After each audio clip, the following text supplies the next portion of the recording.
The book of Job is one of the most fascinating and perplexing books in the entire Bible, but its message is often misunderstood. Here's a quick recap of the oldest book in the Bible. We meet Job in the opening scene. He is said to be inordinately wealthy, possessing over 10,000 head of livestock.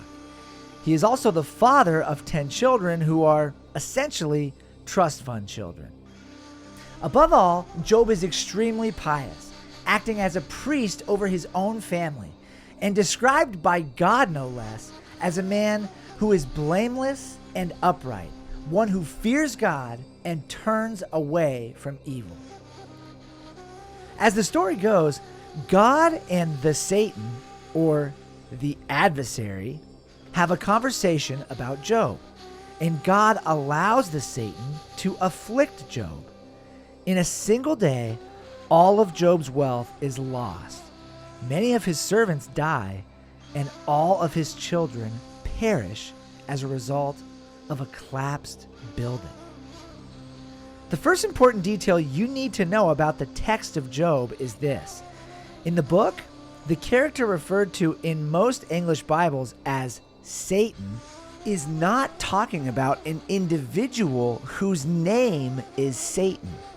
In Hebrew, the word is ha-Satan, or the Satan.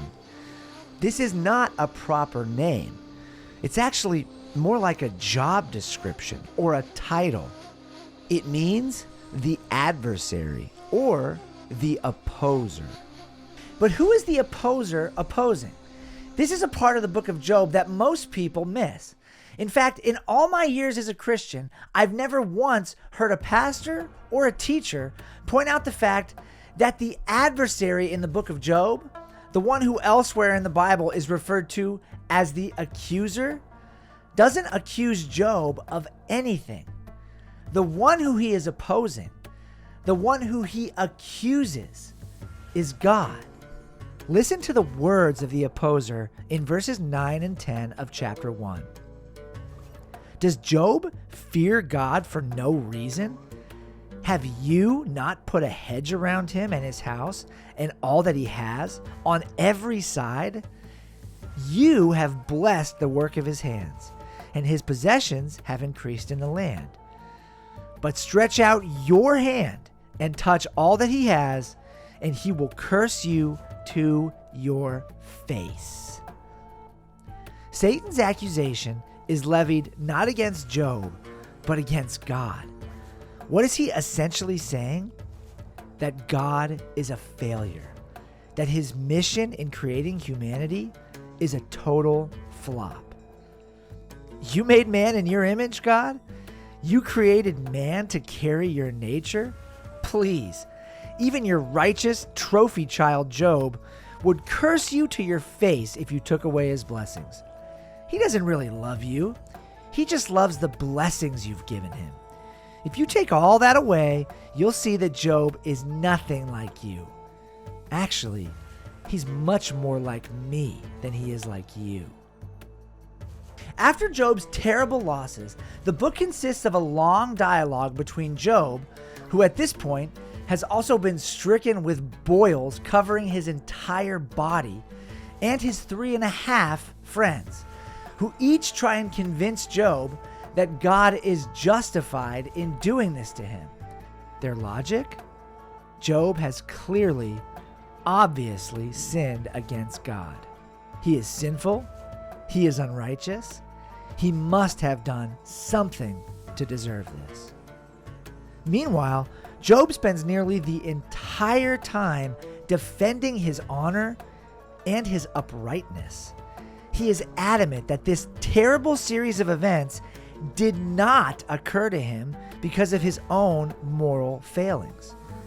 Finally, at the end of the long dialogue between Job and his 3.5 friends, God has had enough. While the Lord will conclude by saying that Job is the only one that spoke rightly of him, he first has to settle one thing.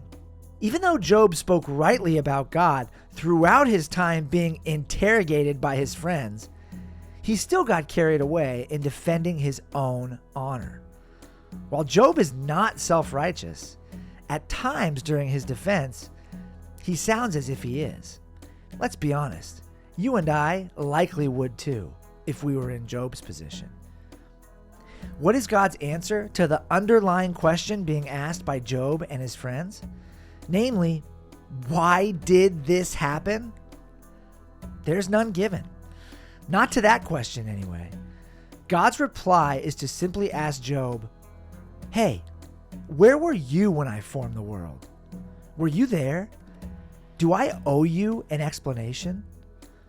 But that, my friends, while an important point, is not the most important takeaway we glean from the book of Job.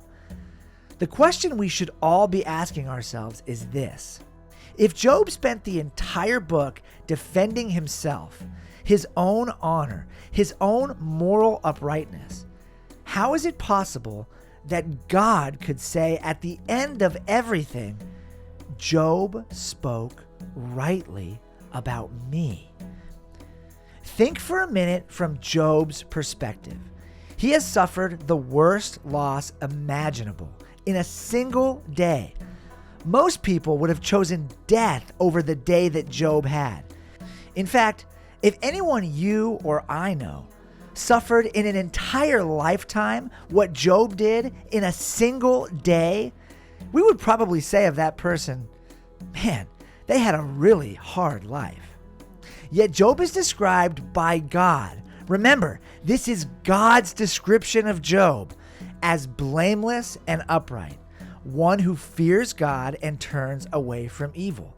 God actually says there is no one else like him on the earth.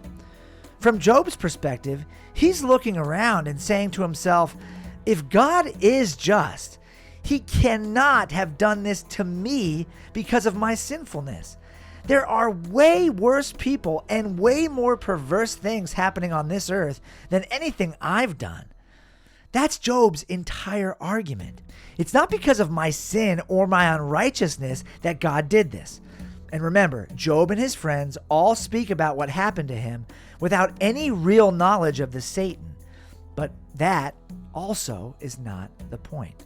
So thus, in defending his own righteousness and refusing to affiliate his suffering with some secret, undisclosed plan of God to test him, Job does rightly. He never once questions God's character by agreeing with his friends. He never calls God to task. He never says, man, I really must have screwed something up, and thereby assumes that God must have had some secret case against him, a motivation for allowing him to be afflicted. Job knows that doing so leads to a dead end.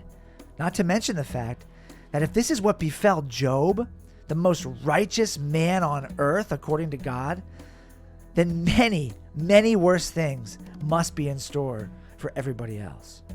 So Job, in spite of his immense suffering and incredible loss, is actually given the opportunity of vindicating God by proving that not everyone on planet Earth is willing to curse, question, or abandon God when things don't go their way.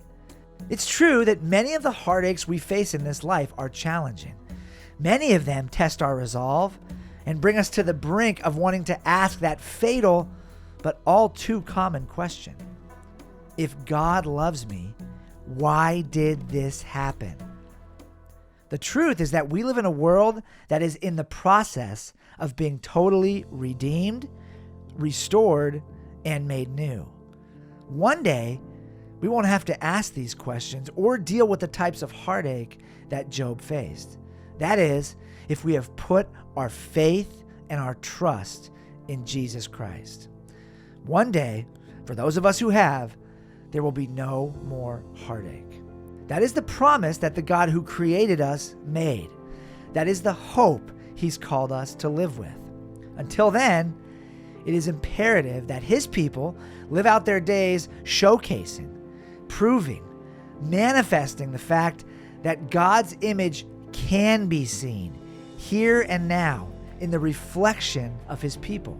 People who have abandoned their love of self, their love of this natural life in place of love for God and the hope of what's to come. People who would never, ever think to question God's character or his love for us based on something that happens to us, because we have the spiritual maturity to remember that God's love for us is demonstrated unequivocally by the cross of Jesus Christ.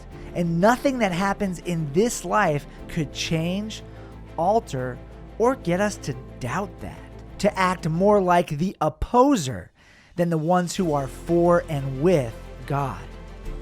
In the face of trials, we all have the privilege, especially now, as Spirit-filled children of God, something that Job was not, of revealing his nature, of reflecting his character, and of vindicating his plan. Life as a Christian is about so much more than receiving God's blessings here and now, although we do receive God's blessings in this life. It's also about bearing his image and justifying his choice to create us and to redeem us. Every moment your life is testifying to something. It's either proving Satan's accusation to be true. There's no one who really loves God. They only love him because of the blessings that he gives them. Or it's vindicating God's response. Have you considered my child, my servant?